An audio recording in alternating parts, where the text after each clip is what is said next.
नमस्कार दोस्तों। LIC IPO इस डिकेड का सबसे बड़ा IPO आने वाला है।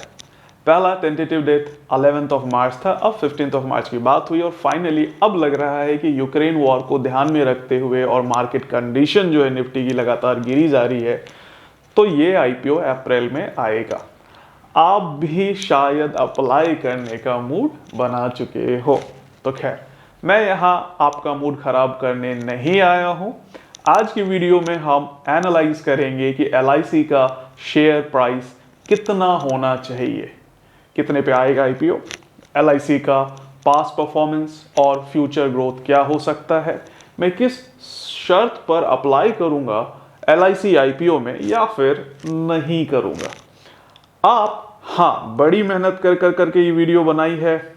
अगर अच्छी लगे तो चैनल को सब्सक्राइब जरूर करना और दोस्तों को भी जरूर बताना। चलो और फालतू का टाइम नहीं लेते हैं और आप लोगों को बताता हूं कि क्या हो सकता है। आप बिजी लोग हैं, मुद्दे की बात करते हैं।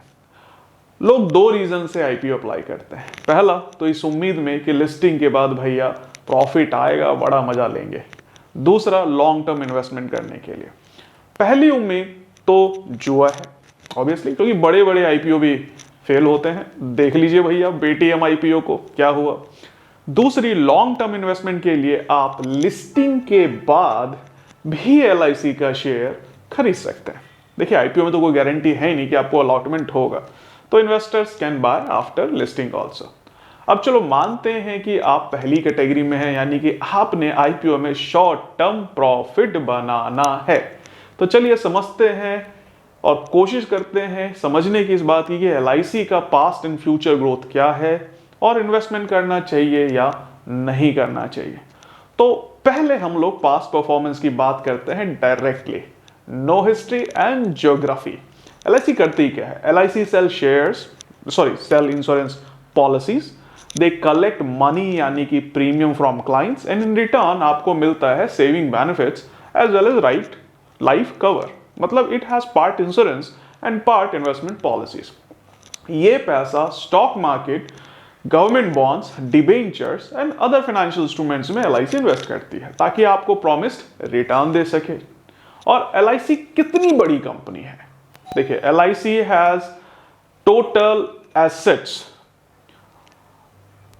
अगर टोटल एसेट्स की बात करें तो ये LIC इंडिया की 5th लार्जेस्ट कंपनी है और अगर हम ब्रांड वैल्यू की बात करें तो अराउंड 13th सबसे बड़ी कंपनी है। LIC हमारे देश में 4 में से 3 पॉलिसीज आप मान के चलिए कि बेच रही है और इतना ज्यादा इन्वेस्टमेंट है कि इतना ज्यादा इन्वेस्टमेंट मैनेज कर रही है जो कि इंडिया की GDP का 18% और total mutual fund company investment का 3 गुना है।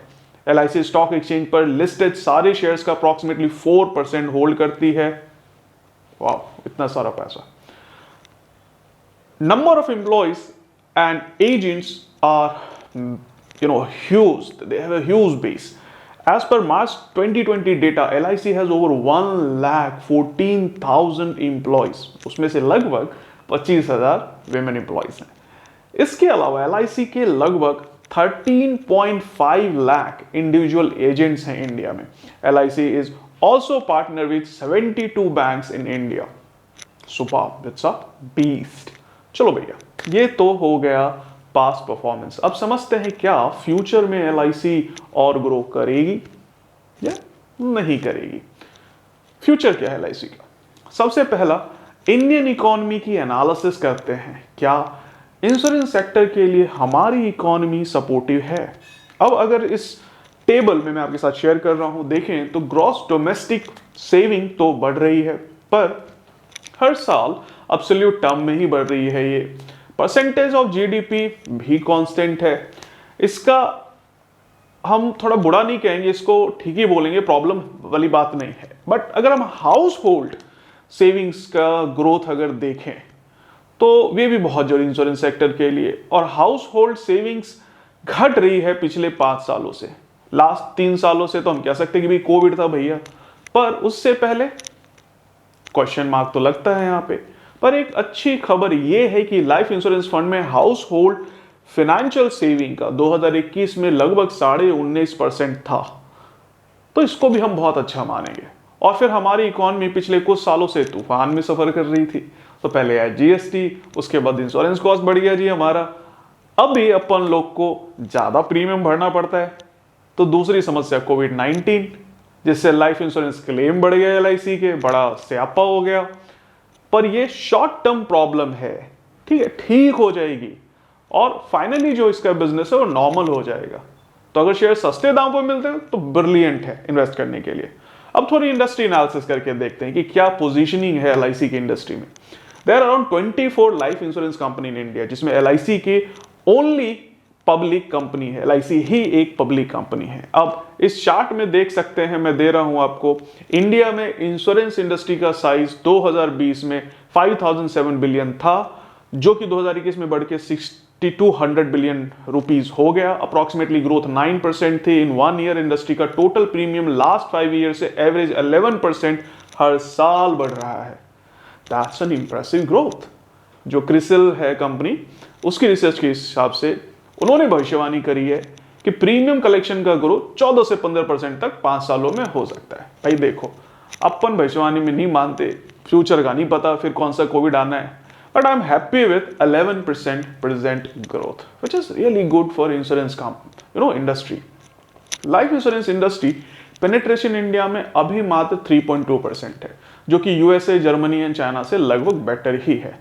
पर प्रीमियम पर कैपिटा अगर हम बात करें, यानी कि पर्सन जो है हमारे देश में लोग हैं, वो लगभग $59 उनका कंट्रीब्यूट होता है। यूएसए में लगभग $1800-1900 है, ब्राजील में $151 है। तो फिर अभी ग्रो करने का बहुत बड़ा स्कोप है इंश्योरेंस इंडस्ट्री में। जो बड़े बड़े इन्वेस्टर्स होते हैं वो देखते हैं कि स्केलेबिलिटी कितनी है कंपनी और कितना ग्रो कर सकती है। इस बात पे बहुत ज़्यादा डिपेंड करता है शेयर के प्राइस का भी ग्रोथ। तो चलिए थोड़ा कॉम्पिटिटर का भी अब हम एनालिसिस कर लेते हैं। अगर करंट मार्केट में पोजीशन की बात करें तो it is India's obviously number 1 company in collecting highest premium. It has market share of 64.1% in 2021 and second position है SBI Life की मात्र 8% मार्केट शेयर से, तो गैप बहुत ज्यादा है। फिस्कल ईयर 2021 में LIC ने 4032 बिलियन रुपीस प्रीमियम कलेक्ट किया था। सेकेंड पोजीशन पे SBI Life थी with a premium collection of 502 billion मात्र। 2011 से यानी कि लास्ट 10 सालों में प्रीमियम का अगर हम कंपाउंडेड एवरेज ग्रोथ रेट यानी कि CAGR देखें तो टोटल प्रीमियम में HDFC लाइफ ने 15.7% का ग्रोथ किया है। LIC 5th पोजीशन पे है। न्यू बिजनेस परफॉर्मेंस NBP में भी LIC 5th पोजीशन, यानी कि LIC की ग्रोथ कंपैरेटिवली कॉम्पिटिटर से कम है। तो क्या ये बुरा है? नहीं यार, इसको गलत ढंग से मत लो, क्योंकि ये एक मैच्योर कंपनी है। मैच्योर कंपनी में ग्रोथ थोड़ा कम होना स्वाभाविक है, just like Hindustan Unilever, Nestle and many other old mature companies. पर हाँ, इक्विटी शेयर्स की वैल्यूएशन पर फर्क पड़ता है। जो कैश फ्लो का ग्रोथ है या कंपनी के सेल्स का ग्रोथ है, अगर वो कम है तो वैल्यूएशन पे फर्क पड़ेगा। लाइफ इंश्योरेंस प्रोडक्ट की बात करें तो नॉन पार्टिसिपेटिंग इंश्योरेंस जैसे कि टर्म इंश्योरेंस में प्राइवेट प्लेयर्स का 65% हिस्सा है भाई। कॉम्पिटिटर्स यहां पर लीड कर रहे हैं। LIC to launch good term insurance policy, LIC has to do that. नहीं करता तो फिर लैग करेगा। बट इंडिया का जो मूड है वो सेविंग्स और सेफ्टी का भी रहा है, तो LIC पुराने रास्ते पे ही चल रहा है, वो चेंजेस नहीं कर रहे हैं अपनी पॉलिसी में। अब दो बात और रह गई कि भाई फाइनेंशियल्स कैसे हैं कंपनी के, लॉन्ग टर्म में जिंदा रहेगी कि नहीं रहेगी, ग्रोथ कैसा है और शेयर का प्राइस कितना होना चाहिए। फाइनेंशियल्स देखें तो फाइनेंशियल ईयर 2019 में नर्तक 815 करोड़ का था, जो कि सितंबर 2021 तक 8019 करोड़ का हो गया, मतलब 10 टाइम्स। वाव, मेरी कैलकुलेशन में कुछ गड़बड़ है क्या? देख लेते हैं। इनकम 5,70,000 करोड़ 2021 में थी, जो कि बढ़ के 7 लाख करोड़ होगी। पर फाइनेंशियल 2022 के 6 मंथ्स में मात्र 3.3 लाख करोड़ की इनकम है, जो 2022 में 2021 का परफॉर्म मैच कर पाएगी, क्वेश्चन मार्क है। Overall profit is growing at 4.5% since 2019, which is slow. Can it be लंबी रेस का घोड़ा?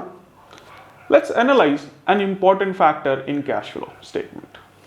Payment of commission and brokerage, which is increasing in last 3 years. It is a leading financial health indicator of a company.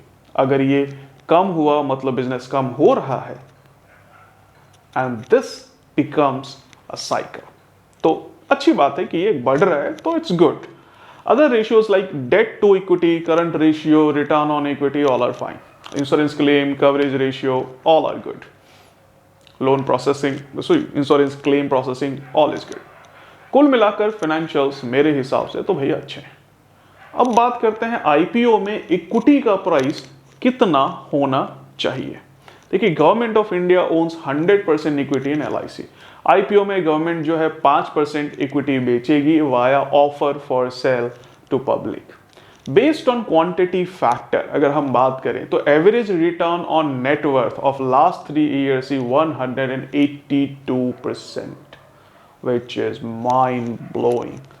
Weighted average EPS of last 3 years is 4.47 rupees, which is lower than SBI, obviously, HDFC Life and as well as ICICI Prudential. However, if you look at the industry PE ratio, जो industry का P ratio है जो average आ रहा है वो है 85.85 और अभी जो है लगभग 76.25 है as on March 1st 2022, which is as per my expectation still highly overvalued. However, based on industry average PE, LIC का प्राइस 340 to 380 रुपीज अप्रॉक्स हो सकता है, लेकिन परंतु due to current market condition इसको फर्दर डिस्काउंट कर सकते हैं। सो फाइनल प्राइस रेंज मेरे हिसाब से 350 से 360 रुपीज पर शेयर होना चाहिए। कंपनी अच्छी है, मान लेते हैं, कोई डाउट नहीं है, पर अगर महंगी बिक रही है तो आपको नहीं लगता पेटीएम वाला हल होगा लिस्टिंग के बाद धाड़ नीचे? तो इसलिए मैं LIC IPO अप्लाई करूंगा तभी अगर प्राइस 350 टू 350 के बीच रहेगा, मतलब प्रॉफिट का अप्रॉक्सीमेटली 70 टाइम्स। और हो सकता है कि लिस्टिंग के बाद इसका प्राइस 450 टू 500 चला जाए। वैसे इसकी वैल्यूएशन अप्रॉक्सीमेटली 63,000 करोड़ मानी जा रही है। My final thoughts on LIC IPO is, पहला, this is not the right time to release an IPO। Market down है, ज्यादा IPO तब आते हैं जब मार्केट टॉप पे होता है, सक्सेस होने के चांस बढ़ जाते हैं। दूसरा, it is an offer for cell, मतलब प्रमोटर भाग रहा है। अब प्रमोटर भाग रहा है मतलब गवर्नमेंट ऑफ इंडिया एग्जिट कर रही है, तो 5% बेच रही है अपनी equity and will collect the fund for management, managing country. लेकिन यहां मैनेजमेंट में कोई चेंज नहीं आना, बिजनेस स्ट्रैटेजी चेंज नहीं होनी कंपनी की, और LIC ने ऐसे ही काम करते रहना है। कोई प्राइवेट मैनेजमेंट तो रिप्लेस हो नहीं रहा 5% इक्विटी डाइल्यूट होने से। तीसरा, इनफैक्ट चूंकि 5% इक्विटी अब पब्लिक होल्ड करेगी तो जो प्रॉफिट पॉलिसी होल्डर्स को जाता था वो अब प्रॉफिट शेयर होल्डर में भी बटेगा, तो पॉलिसी होल्डर्स को कॉम्प्रोमाइज करना पड़ेगा, इससे पॉलिसी रिटर्न्स कम अट्रैक्टिव होंगे। आप अपनी राय जरूर बताओ मेरे को, क्या सही है ये नीचे कमेंट बॉक्स में। क्या आप LIC का IPO अप्लाई करेंगे? आपको लगता है कि LIC बहुत ग्रो करेगी? क्या प्राइस होना चाहिए आपके हिसाब से? अगर आपको अच्छा लगा तो मैंने बहुत मेहनत करी इस वीडियो के पीछे, आप चैनल जरूर सब्सक्राइब करो, दोस्तों के साथ भी शेयर करो, हमारा मोटिवेशन भी थोड़ा सा बना रहता है। मिलते हैं अगली वीडियो में, तब तक के लिए नमस्कार, बाय बाय।